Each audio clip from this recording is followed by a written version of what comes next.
Hi, it's Ononia back with another video. We're about to jump straight into it as we always do. If you're not having a good day, it's not too late to turn the energy around. Now, for starters, I want to break down the book I've been rereading here, The Four Agreements. And I want to kind of talk about some of the energies here that I got download. Well, not necessarily downloads about, but I feel like it's gems for us as a collective to know. Something that we can kind of take from and learn and grow from as well, right? Things that really shift our mental space when it comes to like living within this reality and state of mind, and how a lot of us deal with a lot of different things within the mental state as well. The first thing I have here is don't take anything personally, right? They speak from a place of self. Everyone speaks from a place of self. Nothing they think about you reflects you. It reflects back to them and their selves, right?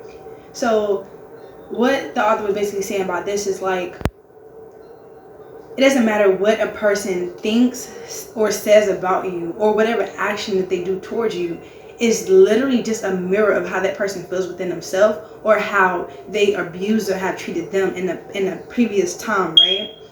And so it's like, it's very mindful as us being and living within these connections to understand who we have and who we're in a connection with and what's taking place within this connection, right? So it's important to not only be aware of how that person is making you feel and what triggers they're bringing out of you, but also literally listen to that person, and it will tell you a lot about how they initially feel about themselves as well, right?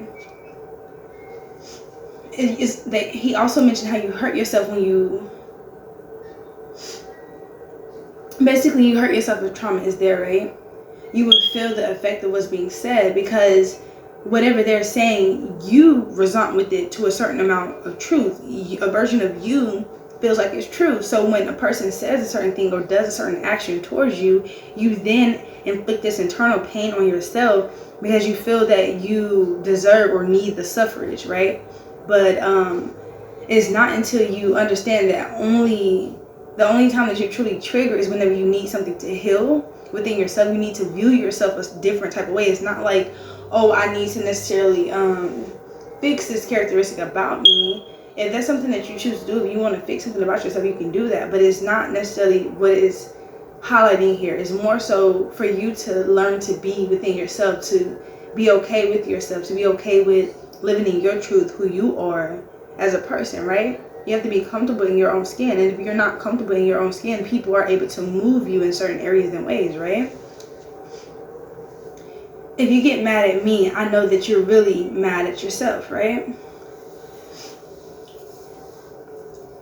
With this here as well, it's like, don't take anything personal. It's very important not to get yourself caught up in another person's web of their chaotic mess that they're living in, or whatever time frame, whatever mindset that they're in. Do not allow the next person to project their mental and mind onto you. Understand what the person is truly saying to you, right? And if you are someone who you are able to feel like you're able to help a person, help them see themselves. And if you feel like it's too much, or you don't care to deal with it because it's not your cup of tea, walk away from people who disturb your energetic field to this degree, right? So after you've done enough self-reflection within yourself, and the person is still displaying certain mannerisms or traits that reflect the opposite of genuinely who you are, it's time for you to remove yourself from their energetic space, basically. Live without fear. Not every thought is basically ours, right? Our mind is like in different realities. So it's like, you can hear multiple different thoughts at one time. You can do something like, you're sitting there, right? You're trying to figure out what you want to do next. You tell yourself, oh, I'm hungry, I want to go fix me some food. Then the next minute, you're like, no, you don't need to eat yet. You need to do this, right? And as you are like contemplating between, should you go eat or should you handle whatever you need to handle first, you have another thought that comes in and be like, actually, you need to do this, right? So then you have 3 different thoughts within your mental space, all contradicting each other, and it brings you to like a brain fog, a state of parallelism within self, because you're not able to kind of properly sort through your thoughts and decide which one is the most important to the least important, right? So that's the thing as well. Make sure that you are living without fear of like yourself, living without fear of just everything.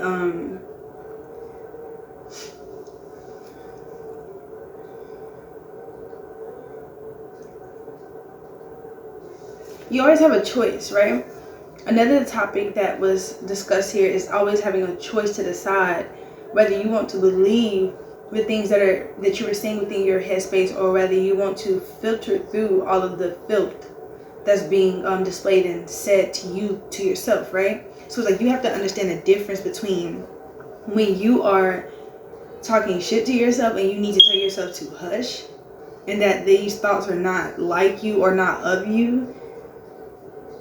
And you need to also learn to be more gentle and kind with yourself as well in the process of this. Be gentle with you during your processing of understanding your mental space and how you think and how you work.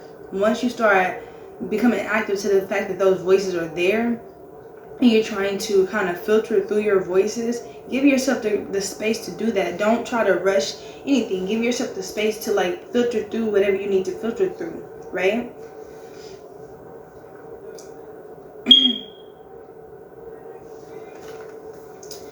And like he also mentioned how when basically like when you have one side of your brain that's filtered with all of the thoughts, you literally have the other side of your brain that's just listening and absorbing everything, right? So it's like you can hear all of the thoughts, and then the other side of you is just listening to all of the judgments of yourself. So as you're listening to these judgments, you are also consuming this energy within yourself. So it's no different between a person saying it's no difference between a person saying that you're ugly, right? And you telling yourself that you're ugly. It's no difference, right? It's a thought, it's a voice, right? It's only when you come to the terms of the agreement that I'm ugly that you feel ugly, right? If you can hear that thought and you're listening to it, or if you can hear it come out of a person's mouth and you're listening to it, you're just like, oh, this person feels ugly about themselves. This person thinks that they're not the best looking. This person self-esteem is a little low, or my self-esteem within a certain personality within me genuinely feels this way about myself. So what can I do to kind of like alter that thought, or what can I do to no longer become in agreement with that type of thought, right?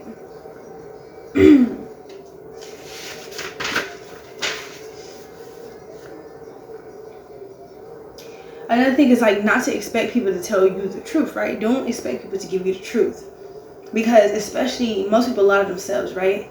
And so it's very hard for a person who lies to themselves to be truthful with anyone else outside of themselves. It's not until a person is completely truthful with themselves, and even then people still are lying to themselves, right? Because we're wanting to have this fixated version of ourselves that's like so polished up, and meanwhile we have a lot of shit that we need to be working on, right? Making assumptions causes poison. Don't make assumptions. Assumptions is something that that we naturally do whenever we don't have the answers to the things that we're looking for, right?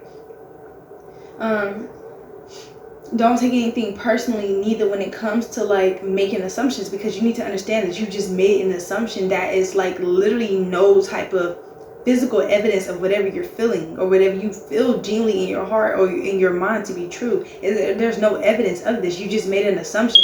And until you ask a question and to get clarity, you are still making an assumption, right? So if you're having a conversation with someone and you guys are talking to each other, and then like you have a person says something that like triggers something in your brain, and instead of you like asking a question, you go in, you have all these 30 different thoughts about what the person just said, and then you're kind of like compromising within yourself to like again come to the agreement with the terms that you just said, the assumptions that you just made about the person or about yourself or even about the topic of the conversation. That is not real clarity. That's not real communication. It's not until you ask questions to get the real clarity of what the person is genuinely saying or feeling. It's not until then that you genuinely know, right? Other than that, it's literally just an assumption that's being made.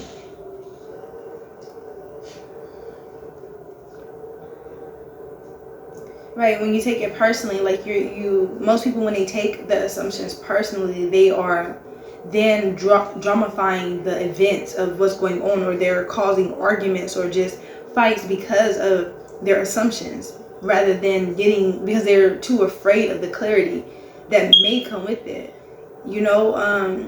Sometimes finding out the truth or asking questions can be just like, it's just scary. So it's like you rather not ask the question, you rather not know. But in all honesty, you rather do ask the questions, you rather know, because once you have that full clarity, you don't have to deal with the empty space of like making the assumptions, right?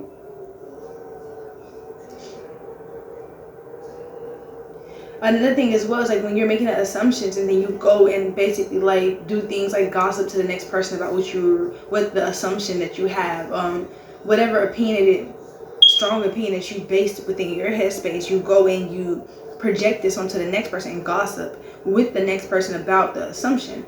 This is like a form of like black magic. This is a form of like poison, right? Gossip is poison, is what he mentioned as well.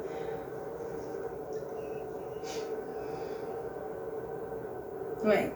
Last but not least is always do your best. So it's like no matter what, do not judge yourself. Do not judge your process and how you are, where you are in life, and never try to overly achieve in areas where you know you just need to simply do your version of your best.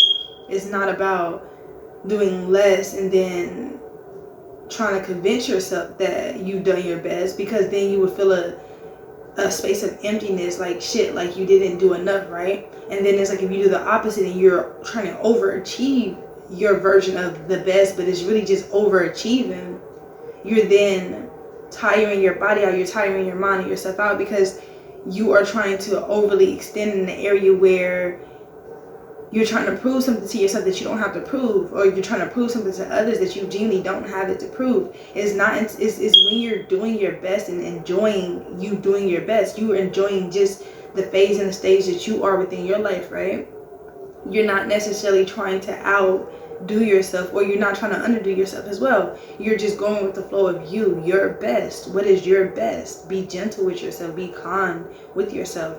Understand who you are, right? Understand what you bring to the table. Understand what you bring to this world. And know that you are special. Know that you are gifted. Know that you are someone. Know that you are worthy of everything that you dream of, everything that you may want out of life. You can have all of those things. You can have it all. It's your world, right? Right. I hope that, again, everyone is having a beautiful and blessed day. Love and light.